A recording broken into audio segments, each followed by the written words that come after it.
आज की जो कहानी है ये बड़ी ज्ञानवर्धक है। इसका नाम है पाप की गठरी। पाप हर इंसान करता है। ऐसा इस संसार में कोई भी व्यक्ति नहीं है जो पाप नहीं करता हो। लेकिन पाप की गठरी किसके सर पे रखी जाती है?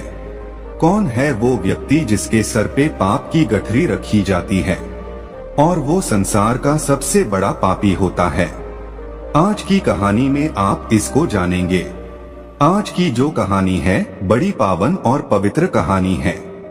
ऐसा कहा जाता है कि इस कहानी को जो इंसान ध्यान लगाकर और मन से सुनता है उसके जीवन से समस्त प्रकार के पाप दोष नष्ट हो जाते हैं। उसके जीवन में चाहे उस व्यक्ति ने कितने भी पाप किए हों, कितने भी बुरे कर्म किए हों, उन सभी से उसको मुक्ति मिल जाती है और वो निर्दोष निरपापी हो जाता है। कहा जाता है कि जिस तरीके से गंगा में नहाने से पाप दोष नष्ट होते हैं, उसी तरीके से इस कहानी को ध्यान मग्न होकर सुनने से, चित्त मगन होकर सुनने से सभी पापों से मुक्ति मिल जाती है। जाने अनजाने में पाप हर व्यक्ति करता है। इस संसार में ऐसा कोई व्यक्ति नहीं है जो पाप नहीं करता हो। हम ना चाहते हुए भी हमसे पाप हो जाता है और हमें पता ही नहीं चलता कि हम किस पाप के भागीदारी बन जाते हैं। कहानी शुरू करने से पहले जो लोग हमसे नए जुड़े हैं वो हमारे चैनल को सब्सक्राइब करें। एक समय की बात है कि कदली वन में एक मोर और मोरनी रहते थे। उनका जीवन बड़ा सुखमयी था। दोनों पति पत्नी अपना जीवन सुखी गुजार रहे थे। उनके जीवन में कभी कोई संकट नहीं आया था। वो दोनों कभी ये जानते नहीं थे कि दुख होता क्या है, संकट होता क्या है, इस बारे में दोनों को भान भी नहीं था। उनका जीवन बड़ा सुखमयी था। लेकिन कहते हैं ना कि सुख के बाद हमेशा दुख आता है। कुछ ऐसा ही मोर मोरनी के साथ होने वाला है। एक दिन की बात है कि आसमान में काले काले बादल मंडराने लगते हैं और पूर्व दिशा से जोरदार तूफान उड़ता हुआ आता है। जोरदार बवंडर आता हुआ दिखाई देता है। तब मोर और मोरनी उड़कर एक वट वृक्ष में जाके बैठ जाते हैं। वो वट वृक्ष काफी गहरा वट वृक्ष था। उस वट वृक्ष में काफी सारे जीव जंतु रहते थे। काफी सारे पक्षियों के घोंसले थे। काफी सारे पक्षियों के छोटे छोटे बच्चे थे। काफी सारे पक्षियों के अंडे रखे हुए थे। उस वट वृक्ष में मोर और मोरनी दोनों जाके बैठ जाते हैं और वट वृक्ष को अपने पैरों से मजबूत पकड़ लेते हैं। जब पूर्व दिशा से जोरदार बवंडर आता है तो वट वृक्ष को झकझोर के रख देता है। तूफान की वजह से उस वट वृक्ष में से काफी सारे पक्षियों के अंडे नीचे गिरकर फूट जाते हैं। उन काफी सारे पक्षियों के छोटे बच्चे घोंसले से नीचे गिर के मर जाते हैं। काफी सारे उड़ने वाले पक्षी भी तूफान की वजह से खत्म हो जाते हैं और भी अन्य कई जीव जंतु मारे जाते हैं। इतना तगड़ा वो तूफान आया था। जब तूफान खत्म हो जाता है, तूफान थम जाता है, तूफान रुक जाता है, तब मोर और मोरनी भी चैन की सांस लेते हैं और नीचे जमीन पर उतर कर देखते हैं कि काफी सारे पशु पक्षी जीव जंतु मरे हुए पड़े हैं।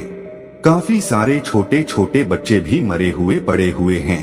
ये देखकर मोरनी बड़ी दुखी होती है और मोरनी की आंखों से आंसुओं की धारा बहने लगती है।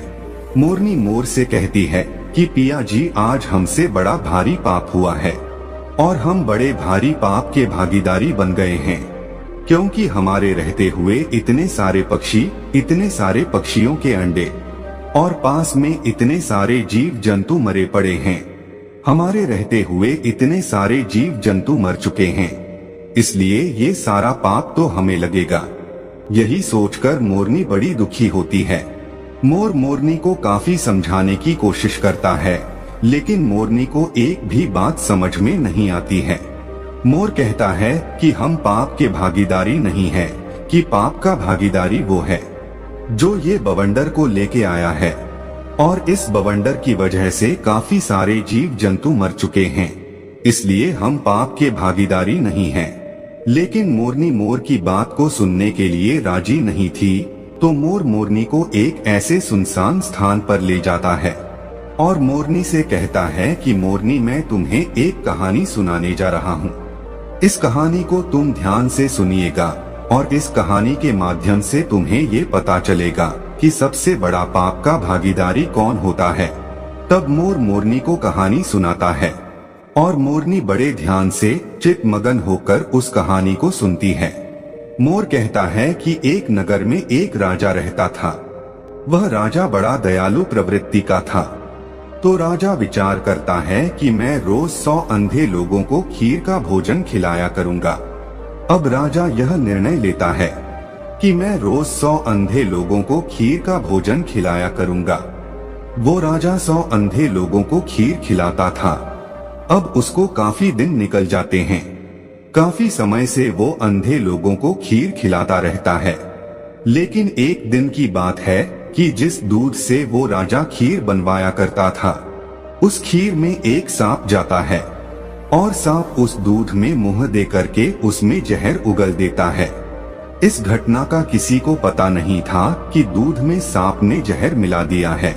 फिर उस दूध की खीर बनाई जाती है और खीर बनाने के बाद उन 100 अंधे लोगों को खिला दी जाती है। जैसे ही वो 100 लोग खीर खाते हैं तो उनकी मृत्यु हो जाती है। वो लोग खत्म हो जाते हैं। जब राजा को ये पता चलता है कि जिन अंधे लोगों को राजा खीर खिलाया करता था, उन लोगों की खीर खाने से मृत्यु हो गई है, तो राजा बड़ा दुखी होता है। वो राजा ये आदेश देता है कि सबकी जांच की जाए। इन खीर खाने वाले अंधे लोगों की मृत्यु कैसे हुई है। अब राजा के सैनिक ये जांच करते हैं तो जांच में ये पाते हैं कि सांप का विष मिल जाने से इन लोगों की मृत्यु हुई है। अब राजा ये आदेश देता है कि सांप का जहर मिलाने वाला कौन है। फिर से राजा के सैनिक जांच पड़ताल करते हैं और जांच पड़ताल में यह पाते हैं कि किसी ने भी जहर नहीं मिलाया है।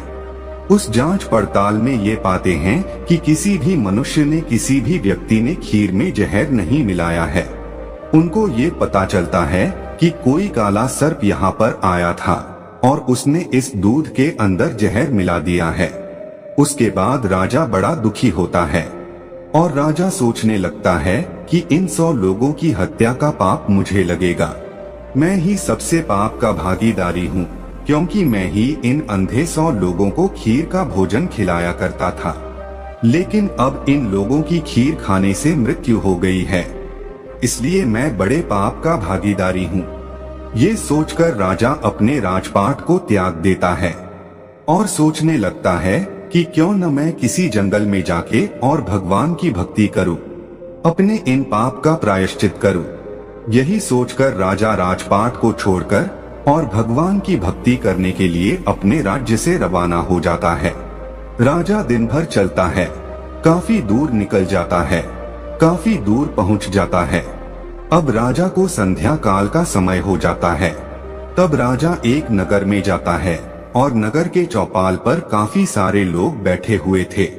उन लोगों से जाके वो राजा पूछता है कि भाई, इस नगर में कोई ऐसा व्यक्ति है जो भगवान की भक्ति करता हो, ईश्वर पे विश्वास रखता हो?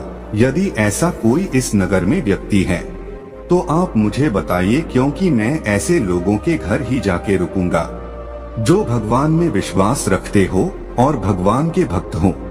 तब चौपाल में बैठे हुए लोग कहते हैं कि मुसाफिर, हमारे इस नगर में सिर्फ एक ही घर ऐसा है जहां एक बहन और एक भाई रहता है। दोनों बहन भाई रहते हैं। वो लोग भगवान के बड़े भक्त हैं और भगवान पे बड़ा विश्वास रखते हैं। हमारे पूरे नगर में वही एक घर है। चौपाल में बैठने वाले लोग उस राजा को उन बहन भाइयों के मकान का पता बता देते हैं और वो राजा उनके घर भी चला जाता है और उन बहन भाई के घर पे जाके वो राजा रात्रि ठहरने का निवेदन करता है। दोनों बहन भाई राजा से कहते हैं कि मुसाफिर, हम भी भगवान के भक्त हैं, आप भी भगवान के भक्त हो, बिल्कुल आप हमारे घर रुक सकते हैं। वो राजा दोनों बहन भाई के घर वहाँ पे रुक जाता है। जब सुबह का वक्त होता है तो राजा अपने बिस्तर से खड़ा होता है तो राजा देखता है कि उस घर में रहने वाली जो बहन थी वो भगवान के मंदिर में बैठी हुई है और ध्यान मग्न है। उस लड़की का रोज का ही नियम था कि सूर्य उदय होने से पहले वो अपनी पाठ पूजा संपन्न कर लेती थी। और जल्दी भोजन बना के अपने भैया को खिलाकर और काम करने के लिए भेज देती थी। लेकिन उस दिन वो लड़की काफी समय तक ध्यान में मगन थी। वो लड़की अपनी ध्यान साधना तोड़ने का नाम नहीं ले रही थी। काफी समय निकल जाता है, सूर्य सर पे आ जाता है, तब वो लड़की अपनी पूजा से उठती है। जैसे वो लड़की पूजा से उठती है तो उसका भाई उससे कहता है कि बहना, आज तुमने पूजा में बड़ा टाइम लगा दिया है, मुझे काम पे जाना था, मैं भी काम पे नहीं जा पाया, और हमारे घर पे ये मुसाफिर है, ये भी भोजन करके कहीं दूर जाते, लेकिन तुमने अपनी पूजा पाठ में बहुत समय लगा दिया है। वो लड़की अपने भाई से कहती है कि भैया, मैं धर्मराज के दरबार में थी और धर्मराज किसी ऐसे व्यक्ति का फैसला करने वाले थे। उस फैसले को सुनने के लिए मैं काफी लेट हो गई। तब उस लड़की का भाई कहता है कि ऐसा क्या देख लिया तुमने धर्मराज के दरबार में, जिसके कारण तुम इतनी लेट हो गई। तब वो लड़की कहती कि भैया, एक नगर का राजा 100 अंधे लोगों को खीर खिलाया करता था, और वो खीर बनाने वाले दूध में एक दिन एक काले सांप ने जहर मिला दिया, विष मिला दिया, और जब उस दूध की खीर बनी और उन 100 अंधे लोगों ने उस खीर को ग्रहण किया तो उन सब अंधे लोगों की मृत्यु हो गई। अब धर्मराज ये फैसला करने वाले थे कि पाप का भागीदारी कौन है, वो राजा है या वो नाग जिसने दूध में विष मिला दिया था, या फिर वो लोग हैं जो रसोई में काम कर रहे थे, जिन्होंने दूध को उघाड़ा छोड़ दिया था, दूध पे ढक्कन नहीं रखा था। अब इन 3 लोग का धर्मराज फैसला करने वाले थे कि पाप का भागीदारी कौन है। तीनों ही बराबर के दोषी हैं, तो पाप का भागीदारी आखिर कौन है, राजा है या सांप है या रसोइया। इसी फैसले को सुनने के कारण मैं लेट हो गई थी। उस लड़की की इस बात को वो राजा भी सुन रहा था। जब राजा ने इस बात को सुना तो राजा अपनी बात को सुनकर और बड़ा चकित होता है। राजा सोचने लगता है कि ये सारी घटना मेरी है। तब राजा इस बात को और जानने का इच्छुक होता है, और वो राजा उस लड़की के पास जाता है और उस लड़की से कहता है कि बेटा, क्या फैसला हुआ, आखिर कौन है पाप का भागीदारी। राजा इस बात को उस लड़की से पूछता है तो लड़की कहती है कि आज कोई फैसला नहीं हो पाया है, फैसला कल होगा, कल इसका फैसला होगा कि पाप का भागीदारी कौन है। अब राजा उन दोनों बहन भाइयों से कहता है, क्या मैं एक दिन और आपके घर रुक सकता हूँ। इस बात को सुनकर दोनों बहन भाई हंसी खुशी उसको रुकने के लिए कहते हैं कि मुसाफिर, आप हमारे मेहमान हैं, आप जितने दिन चाहे उतने दिन हमारे घर में रुक सकते हैं। वो राजा इसलिए रुकता है कि दूसरे दिन वो जानना चाहता था कि फैसला क्या आता है, कौन है पाप का भागीदारी, राजा है या सांप है या रसोइया है। इसी बात को जानने के इच्छुक राजा दोनों बहन भाइयों के घर भी रुक जाता है।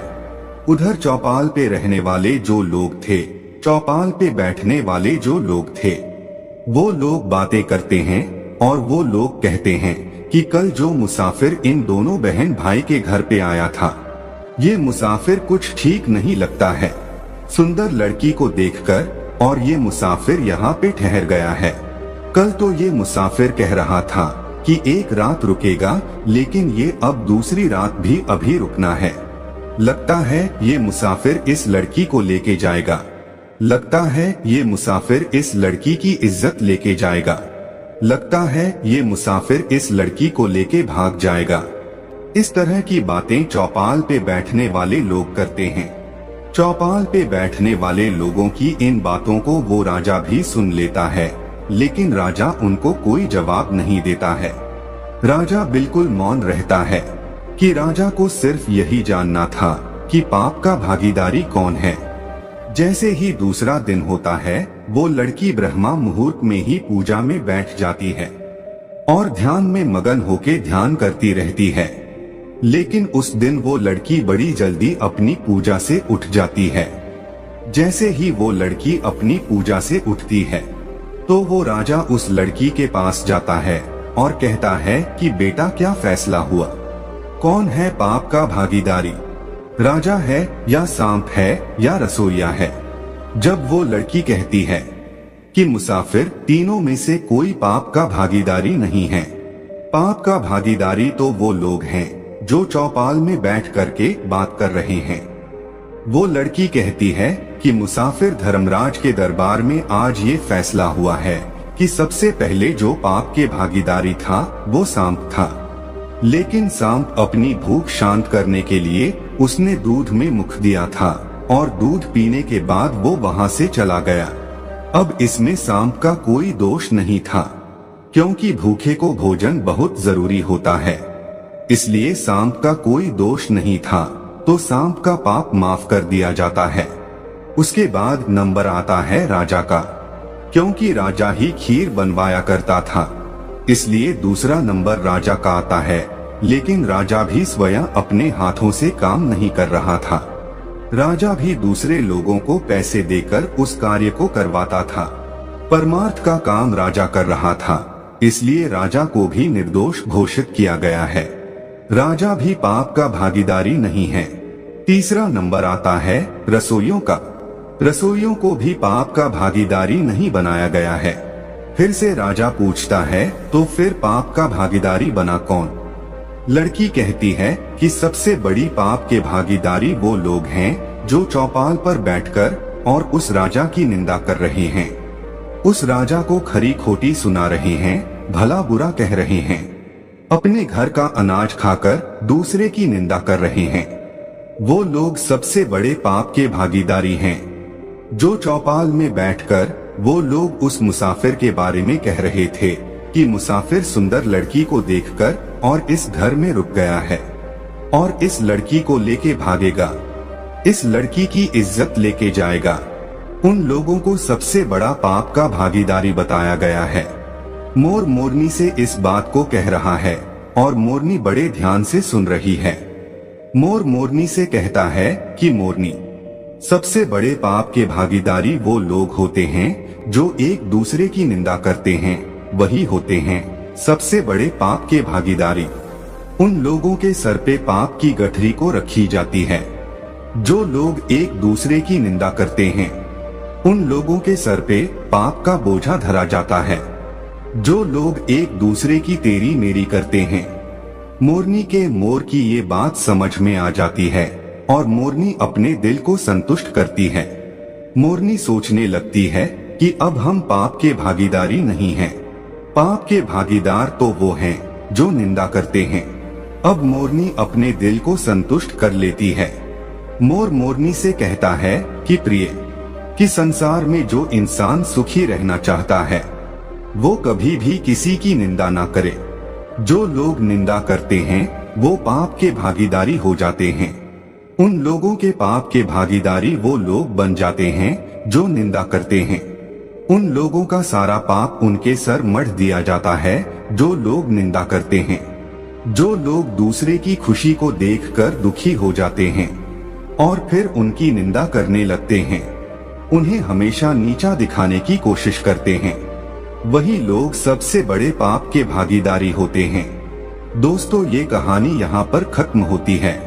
हम आशा करते हैं कि आप लोग कभी भी किसी की निंदा नहीं करेंगे और पाप के भागीदारी बनने से सदा बचे रहेंगे। तो दोस्तों, यह कहानी आपको कैसी लगी हमें कमेंट सेक्शन में जरूर बताना, और अच्छी लगी हो तो इस चैनल को सब्सक्राइब जरूर कर लेना।